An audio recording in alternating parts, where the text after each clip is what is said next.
Hello friends, welcome to my channel Buku and ছন্দার কথা। সবাই কেমন আছো? আশা করি সবাই ভালো আছো। ভাবছো তো ছাতা মাথায় কোথায় যাচ্ছি? তো বাইরে অঝোরে বৃষ্টি পড়ছে কিছুক্ষণ পর পর, আর এদিকে আমি ছাতা নিয়ে বেরিয়ে পড়েছি ট্রেন আসার অনেক আগেই। কারণ বৃষ্টির মধ্যে যদি আটকে যাই, বেরোতে না পারি, তাই একটু আগেই হাজির হয়ে গেছি স্টেশনে। স্টেশনটা একটু ফাঁকা ফাঁকাই আছে। তো যেহেতু দুপুরের টাইম, তাই মনে হয় ফাঁকা ফাঁকা। কোনো অসুবিধা নেই, চলো এবার আমি তোমাদেরকে বলছি কোথায় যাচ্ছি।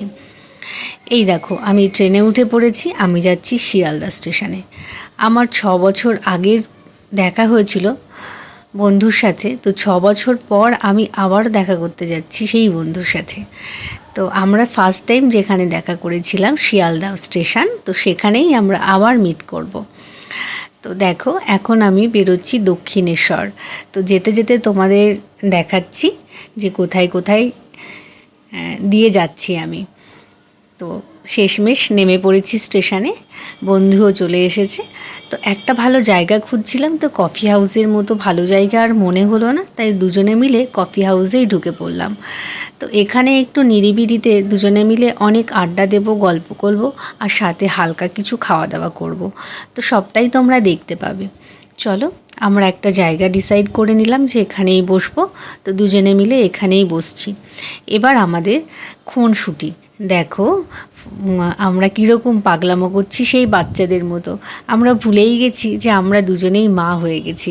আমাদের দুটো ছোট ছোট বাচ্চা আছে, তো সেই সব ভুলে মনে হচ্ছে যেন আমরাই বাচ্চা। তো নানা রকম খুনসুটিতে মজেছিলাম। রুমা যেহেতু একদম ফোনে ভিডিও করা, ফটো তোলা পছন্দ করে না, তাই যেটুকু সম্ভব আমি ফটো তোলার নাম করে ভিডিও করে তোমাদেরকে দেখাবো বলে রেখে দিয়েছিলাম। তো এরপর দেখো, এটা হচ্ছে কফি হাউস। এটা আমাদের সামনে বসে আছে কয়েকজন, তারা তাদের মতো এনজয় করছে। আর এদিকে আমাদের খাবার চলে এসেছে, চিলি চিকেন আর fried rice, mixed fried rice. তো যাই হোক, আমরা খেতে খেতে তোমাদের সাথে গল্প করব। আর কফি হাউস সম্পর্কে আমি যেটুকু জানি সেটাই তোমাদেরকে বলবো। আমি জানি আমার থেকে বেশি তোমরা জানো, কারণ এর আগেও হয়তো তোমরা গেছো অনেকেই। আমি এই ফার্স্ট টাইম কফি হাউসে গেছি, তো খুব এক্সাইটেড ছিলাম জায়গাটা কেমন হবে এটা ভেবে। গিয়ে তারপর দেখলাম ক্যাজুয়ালি ব্যাপার, কোনো ব্যাপার না, খুব বেশি হাইফাই না। এখানে নাকি ওল্ড জেনারেশনের অনেক স্মৃতি রয়েছে। যেমন ধরুন, এখানে নাকি অনেক গায়ক আসতেন, তার মধ্যে মান্না দে তো অন্যতম, কিশোর কুমার, আরও নাকি অনেকেই আসতেন। আমি সঠিকটা জানি না, তবে যেটুকু জানলাম তোমাদেরকে বললাম। আমি তোমাদেরকে পুরোটা দেখাবো। আমরা নিচের তলাটাই আছি, তার আমাদের উপরেও আছে। তো আমি তোমাদেরকে ঘুরে ঘুরে দেখাবো। তার আগে দেখো, এখানকার খাওয়া দাওয়া আমার একদম পছন্দ হয়নি। আমি আবার ভীষণ ঠোঁটকাটা, মিথ্যে বানিয়ে বানিয়ে কিছু বলতে পারি না, তাই সত্যিটাই তোমাদেরকে বলে দিলাম। এখানকার খাবার কেন পছন্দ হয়নি? খাবারটা যেন মনে হচ্ছিল বাসি, আর চিকেনগুলো দেখে মনে হচ্ছে 1 মাস ধরে ফ্রিজে জমিয়ে রেখেছে। একদম শক্ত ইটের মতো, মনে হচ্ছে হাফ সিদ্ধ।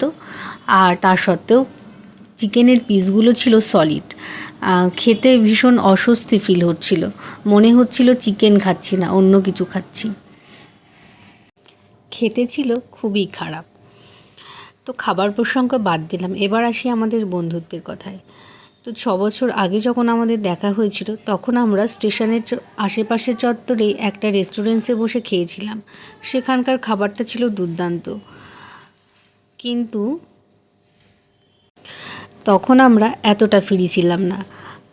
তো এখন তার অপোজিটটা হয়েছে। তো যাই হোক, আমরা খাবারটা শেষ করে ফেলেছি দুজনে মিলেই।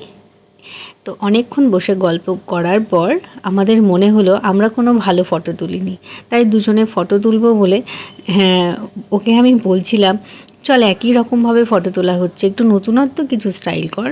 তো ও তো একদমই জানে না, আর আমিও অত নতুন কিছু স্টাইল পারি না। তো চলো এবার তোমাদের কফি হাউসটা পুরোটা দেখাই।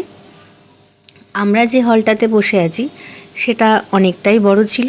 তো আমাদের পিছনেও কিছুটা জায়গা ছিল, এটা হচ্ছে সামনে, আর এটা হচ্ছে ওপরের সাইডটা। উপরটাও দেখো অনেকটা জায়গা জুড়ে আছে। তো দেখতে বেশ একটা পুরনো দিনের একটা হয় না, বনেদি বনেদি ব্যাপার থাকে, তো এটাও হয়তো ঠিক সেরকমই একটা, হয়তো না, সেরকমই একরকম। তো যেহেতু শুনেছি অনেক ইতিহাস আছে, তো চলো বাদ দিলাম, বেরিয়ে চলে এলাম আমরা এবার বাড়ির দিকে রওনা দেব। তাই ভাবলাম গল্প করতে করতে আমরা হেঁটে হেঁটে স্টেশন চত্বরে পৌঁছে যাব। অনেক গল্প শেষ করে আমরা দুজন দুজনকে টাটা বলে দুজনেই বাড়ির পথে রওনা দিয়েছিলাম। আর বুকু আমার জন্য স্টেশনে এসে অপেক্ষা করছিল স্কুটি নিয়ে।